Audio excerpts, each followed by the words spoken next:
Esta es la historia de 129 hombres que partieron hacia el Ártico con el mejor equipo de su época, con comida para 3 años, con la tecnología más avanzada de la Marina Real Británica, y que murieron hasta el último de ellos en circunstancias que durante casi 2 siglos nadie pudo explicar del todo.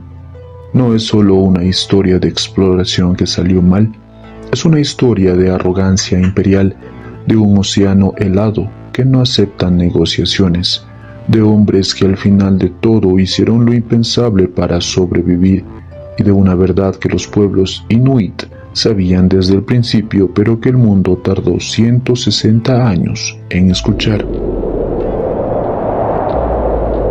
En mayo de 1859, el teniente William Hobson caminaba por la costa desolada de la isla King William, en el Ártico canadiense. Buscaba rastros de una expedición que había partido de Inglaterra 14 años antes. Una expedición de la que nadie había tenido noticias en más de una década. Encontró un cairn, un montículo de piedras apiladas a propósito, y dentro del cairn una caja de latón, y dentro de la caja un papel. Era un formulario oficial de la Marina Real Británica, con 2 mensajes escritos en él, en 2 momentos distintos por 2 manos distintas.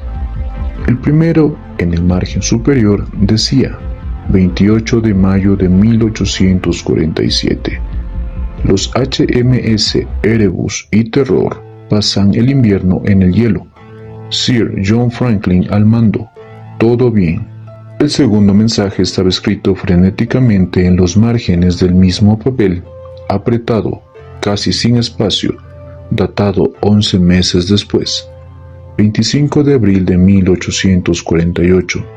Los HMS Erebus y Terror fueron abandonados el 22 de abril.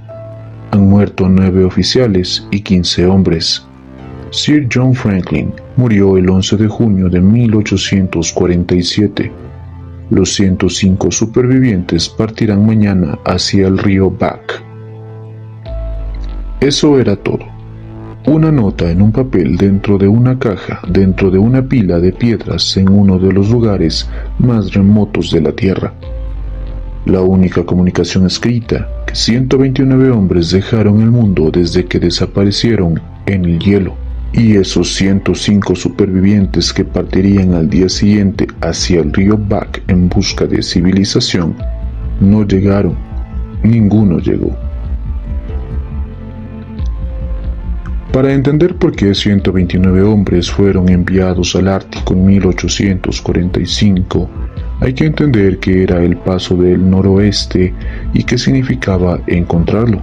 Durante siglos, el sueño de los imperios marítimos europeos fue encontrar una ruta navegable que conectara el Atlántico con el Pacífico, pasando por el norte del continente americano. Una ruta que acortara en miles de millas el viaje entre Europa y Asia, que diera ventaja comercial y militar a quien la controlara.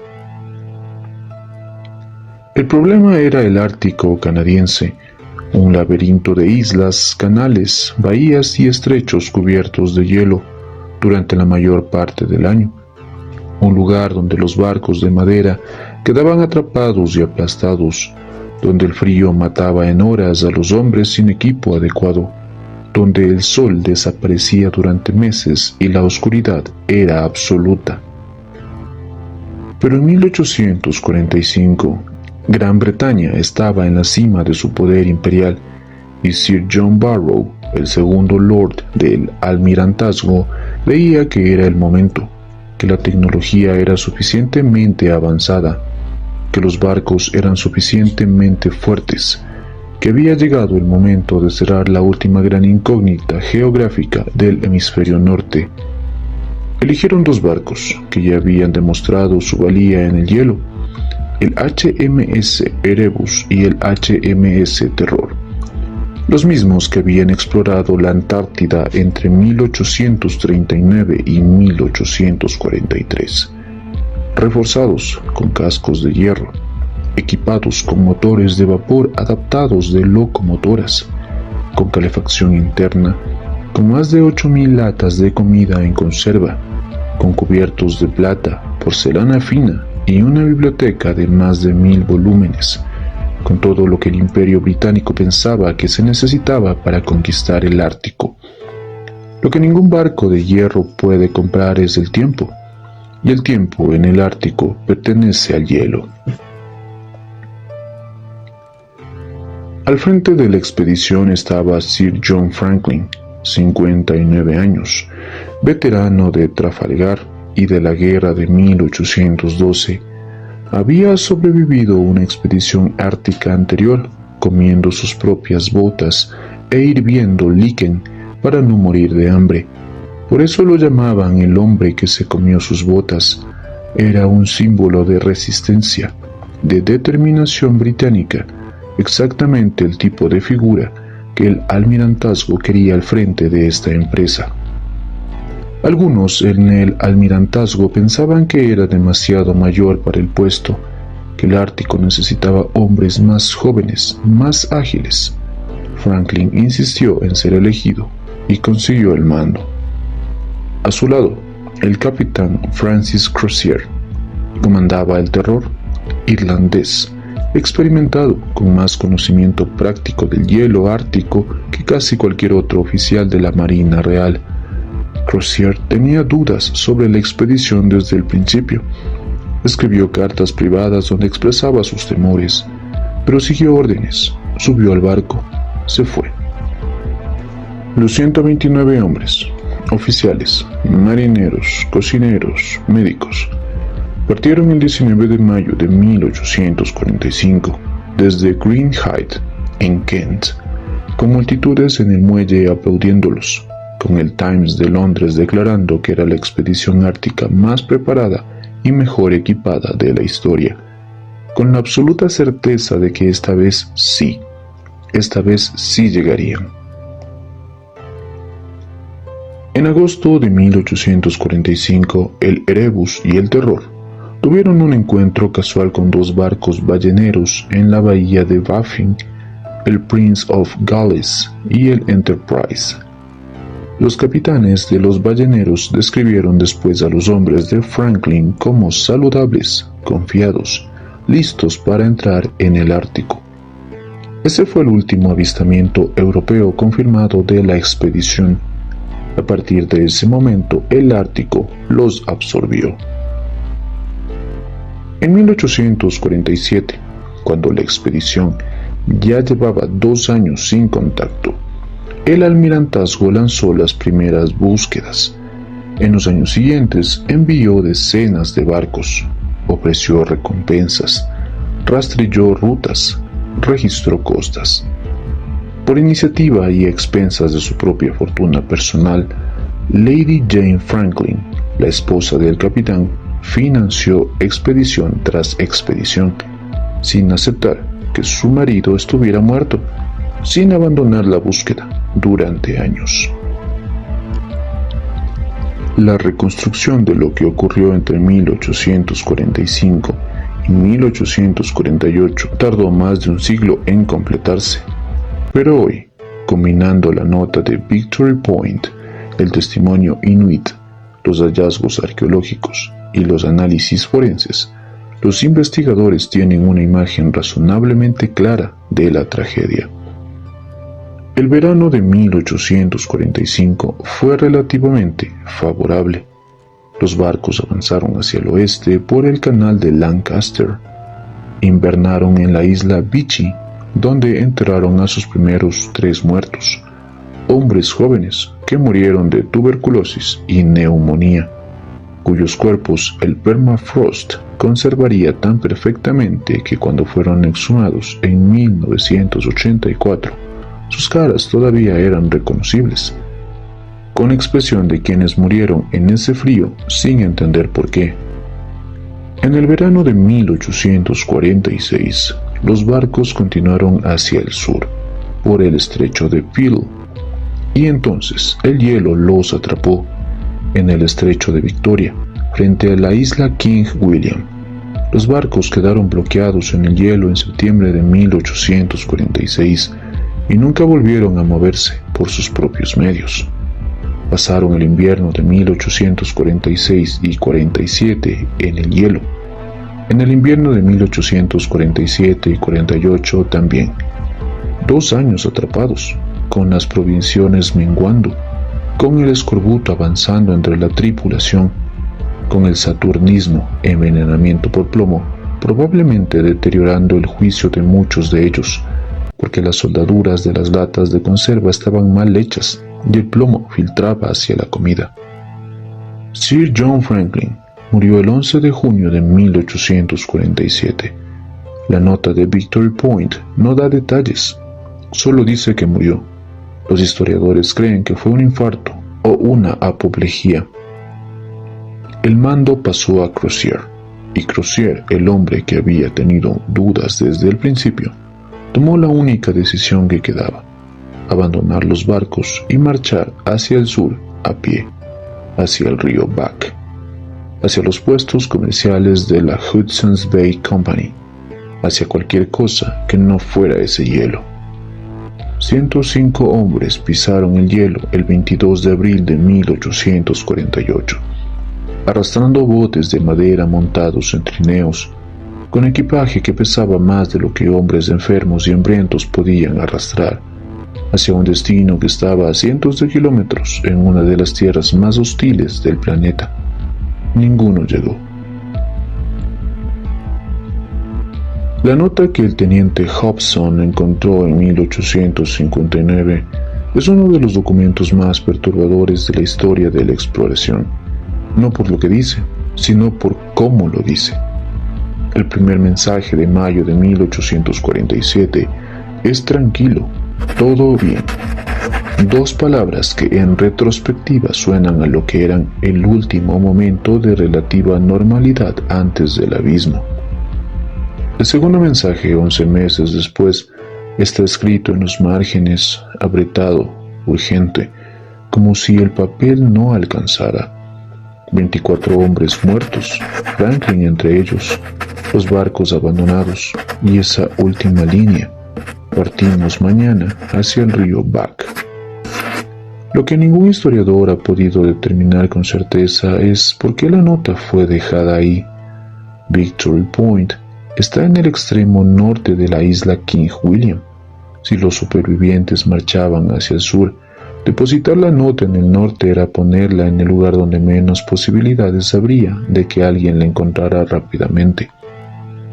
Algunos investigadores creen que fue un acto de desesperanza, que Crozier sabía que marchaban hacia la muerte y quiso dejar constancia de lo que había ocurrido, que depositó la nota en el único lugar donde había un cairn previo, aunque no fuera el lugar más lógico. Otros creen que fue el último acto de un oficial entrenado: reportar, documentar, informar hasta el final. En 1854, 9 años después de que la expedición partiera, el explorador escocés John Gray viajaba por la península de Boothia cuando encontró a un grupo de Inuit. Llevaban consigo objetos reconocibles, cubiertos de plata, grabados con los nombres de los oficiales de Franklin, instrumentos náuticos, medallas de la Marina Real. Gray preguntó cómo los habían obtenido. Los Inuit le contaron lo que habían visto: decenas de cadáveres en la isla King William y en la costa continental, hombres blancos muertos de hambre que habían sido vistos meses antes arrastrando botes por el hielo, algunos todavía vivos cuando los Inuit los encontraron, demasiado enfermos para seguir, demasiado débiles para pedir ayuda de manera coherente. Y algo más, algo que los Inuit escribieron con detalle y que Ray incluyó en su informe al almirantazgo con estas palabras: del estado mutilado de muchos de los cuerpos, es evidente que nuestros desdichados compatriotas habían recurrido al último recurso terrible como medio de sostener la vida: canibalismo. La reacción en Gran Bretaña fue la indignación total. Charles Dickens, el novelista más famoso del país, Escribió artículos de prensa descartando el testimonio inuit como mentiras de salvajes.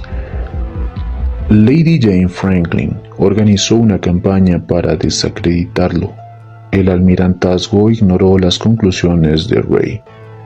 Pasó más de un siglo antes de que el mundo aceptara que los inuit tenían razón. En la década de 1980, el antropólogo Owen Beatty encontró huesos en la isla King William con marcas de corte inequívocas, marcas que solo se producen cuando se deshuesa carne humana. El análisis forense fue concluyente. Algunos de los hombres de Franklin habían sido descuartizados y consumidos por sus compañeros. En 2024, el ADN extraído de un molar encontrado en la isla King William fue identificado como perteneciente al capitán James Fitzjames, segundo al mando del Erebus. El hueso tenía marcas de corte consistentes con canibalismo. El segundo oficial más importante de la expedición, consumido por sus propios hombres. Los Inuit lo habían dicho 170 años antes y nadie los escuchó. Durante más de 150 años, los barcos permanecieron desaparecidos, escondidos bajo el hielo y el agua del Ártico canadiense, convirtiéndose en símbolo de todo lo que la expedición representaba, una misión que el océano helado se negó a recompensar. En septiembre de 2014, un equipo de Parks Canada, en colaboración con comunidades inuit, encontró el HMS Erebus en el fondo del mar de la Reina Maud, a 11 metros de profundidad, sorprendentemente bien conservado, con su estructura intacta, con sus objetos todavía en su sitio. En septiembre de 2016, el HMS Terror fue encontrado en la bahía del Terror, en la isla King William, también bien conservado, todavía cerrado, las escotillas selladas desde adentro, como si alguien las hubiera cerrado antes de abandonar el barco, o como si alguien hubiera vuelto. El interior del Terror reveló algo que cambió la comprensión del caso. Los camarotes estaban ordenados, las provisiones estaban en su sitio, las escotillas selladas desde adentro sugerían que alguien había regresado al barco después del abandono de abril de 1848. Un grupo de supervivientes que quizás intentó usar el Terror para avanzar hacia el sur en el breve verano ártico, que quizás durmió en él una última noche y que luego desapareció en el hielo como todos los demás. La exploración submarina del Erebus y el Terror continúa. Cada temporada de verano ártico trae nuevos hallazgos y los Inuit de Nunavut, cuyos ancestros vieron a esos hombres morir y cuyo testimonio fue ignorado durante generaciones, son ahora custodios oficiales de los naufragios bajo la ley canadiense.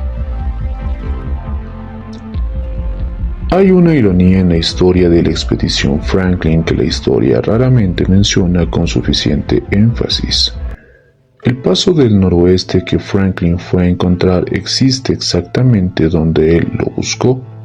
Pasa frente a la isla King William, por el estrecho de Victoria, donde sus barcos quedaron atrapados, por las aguas donde sus hombres murieron.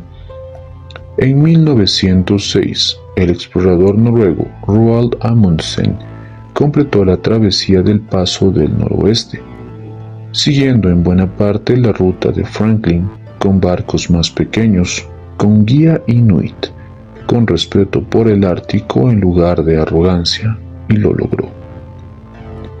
Franklin había estado en el umbral correcto, sus barcos habían llegado al lugar correcto, y el hielo, en un año particularmente cruel, no lo dejó pasar.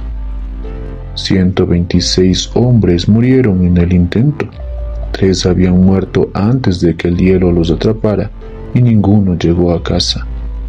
Lady Jane Franklin nunca dejó de buscarlo. Murió en 1875, 30 años después de que los barcos partieran, sin conocer los detalles exactos de lo que había ocurrido. Hoy, los nombres de John Franklin y Francis Crozier están grabados en monumentos en Greenwich y en Dublín. Los barcos que comandaron están siendo explorados metro a metro por buzos que llegan cada verano ártico, y en la isla King William, en el permafrost, los restos de algunos de sus hombres siguen ahí, esperando que la ciencia les devuelva sus nombres. El Ártico guarda lo que toma, y lo que toma lo guarda para siempre.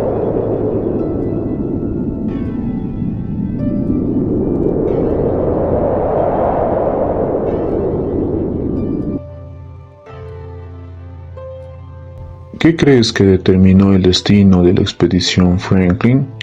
¿La arrogancia del Imperio Británico? ¿La mala suerte con el hielo? ¿O hubo decisiones específicas que podrían haber salvado a esos hombres? Cuéntanos en los comentarios, y la próxima vez que escuches el término Paso del Noroeste, recuerda los 129 nombres que no están en ningún monumento de Greenwich. Suscríbete, activa la campana y nos vemos en el próximo misterio, mientras nosotros vamos tras la última pista. Hasta la próxima.